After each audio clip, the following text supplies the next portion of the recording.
Kali ini kita akan memeriksa salah satu aktuator pada mesin injeksi, yaitu injektor bahan bakar. Jadi kenapa injektor ini perlu kita periksa? Karena salah satu penyebab, tidak semua, salah satu penyebab dari mobil pincang atau tidak stasioner dengan baik itu adalah injektor yang tahanannya sudah berubah. Kenapa tahanannya berubah bisa pincang? Karena begitu tahanannya berubah, membukanya injektor ini juga tidak bisa maksimal, rentetannya akan banyak sekali. Arus yang dibutuhkan juga semakin banyak, sehingga kalau injektor 4 ini tidak sama tahanannya atau minimal ada toleransinya, akan menimbulkan yang disebut pincang. Bahkan injektor ini bisa tidak bekerja kalau tahanannya terlalu besar. Contohnya misalkan seharusnya tahanannya 12 ohm. Ketika terjadi tahanannya sampai 20 ohm, kemungkinan kemagnetan yang dihasilkan oleh selenoid pada injektor dalam injektor ini untuk membuka lubangnya ini ada selenoid di sini tidak akan bisa maksimal, sehingga semprotan bensin tidak akan normal. Nah, kali ini kita akan melihat sebenarnya penyebab dari menyemprotnya bensin tidak normal itu apa saja, terutama yang lingkupnya injektor.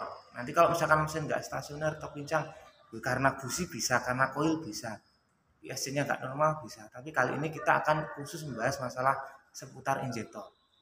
Cleaningnya tidak, soalnya ada bahasan sendiri. Nah, sekarang kita lihat ini contohnya mesin Xenia LI 3 silinder. Injektornya ada di bawah sana. Injektornya di bawah sana, jumlahnya 3 karena 3 silinder. Kita lepas dulu soketnya ini biar nggak ganggu. Ini soket untuk kontrol kemudi, power steering. Ini soketnya. Coba perhatikan soketnya, ini ada penguncinya. Jadi kalau mau lepas ini ditekan, terus ditarik. Jangan sampai ditarik kabelnya, akan patah. Nah, di soket injektor itu ada 2. Ya, nanti ada arus standby dan ada satu kabel lagi yang menuju ke ECU yang itu yang dikontrol oleh ECU kapan injektor akan membuka dan berapa lama. Nah, yang pertama adalah kita periksa harness-nya dulu. Ya, kita on-kan. Ini harus ada tegangan standby sebesar 12 volt. Kalau tidak ada tegangan standby berarti perlu diturut harness-nya, apa yang menyebabkan dia tidak ada tegangan. Umumnya sensor seperti itu, ada tegangan standby-nya. Jadi kalau misalkan terjadi mil di sana di dashboard itu belum tentu sensornya rusak, bisa jadi tidak ada arus yang menuju ke sensor. Nah, ini akan kita cek, ada nggak arus yang menuju ke sensor. Nah, ini pakai aku digital, arahkan ke pol, karena otomatis nanti dia akan select sendiri. Nah, ini kunci kontak posisi off. Nah, ada 2 kabel, kalau kita nggak tahu dicoba aja yang minus plus di sini. Lebih tepatnya bisa lihat buku manual apa yang plus apa yang minus. Dengan body tidak akan ada tegangan di sana, ya, kecil sekali, tidak ada tegangan.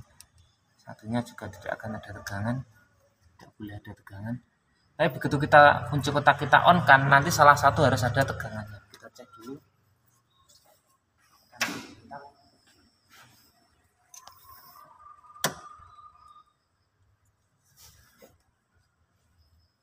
Nah, itu tegangannya 12,43, ya, hampir sama dengan tegangan baterai. Nah, kita cek tegangan baterainya berapa sih? Mesti nggak jauh dari itu. Nah, ya, tidak jauh dari itu. Berarti arus standby di injektor sudah ada, aman, seharusnya itu bekerja. Asalkan yang ke ECU-nya normal kita off. Kemudian berikutnya kita akan cek tahanan injektor. Nah, ini kebetulan injektornya ada di dalam dan harus bongkar banyak. Saya sudah ada injektor yang sudah saya bongkar di sini. Ini injektor yang sudah saya bongkar. Bentuknya seperti ini, soketnya 2 sama seperti tempatnya tadi. Ya. Kemudian kita lihat buku manual. Kalau itu misalkan mesinnya Xenia LI, ya tipe mesinnya kita cocokkan. Kemudian kita lihat buku manual. Rata-rata sama seperti ini. Di buku manual hubungkan tester 1 dan 2. Ini di konektor bahan bakarnya tahanannya 12 ohm pada suhu 20 derajat. jarang sekali akan tepat 12, mesti lebih sedikit atau kurang sedikit. Nah, biasanya ada ringnya, ini kebetulan nggak ada. Ini kita arahkan ke posisi ohm. Selektornya ohm jangan lupa. Kemudian ada 2 konektor di sana. Kita konekkan.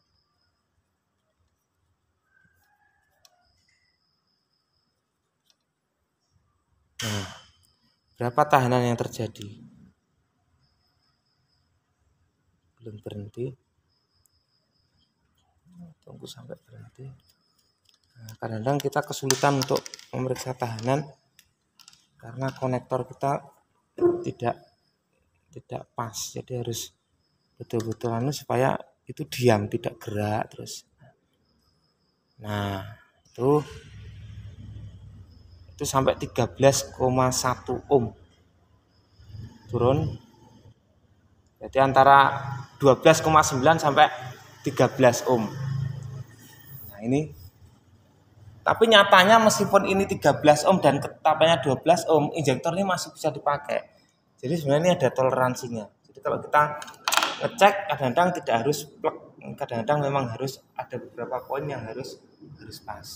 Jadi ini salah satunya bagaimana cara memeriksa tahanan dari injektor. Sebaiknya 4-4-nya atau kalau 3 silinder diperiksa semua, dan itu tidak boleh lebih dari, tidak boleh ringnya tidak boleh banyak sekali. Kalau ringnya banyak seperti yang saya katakan tadi, tahanannya tidak sama, efeknya membukanya juga tidak sama. Terus mesinnya jadi kencang.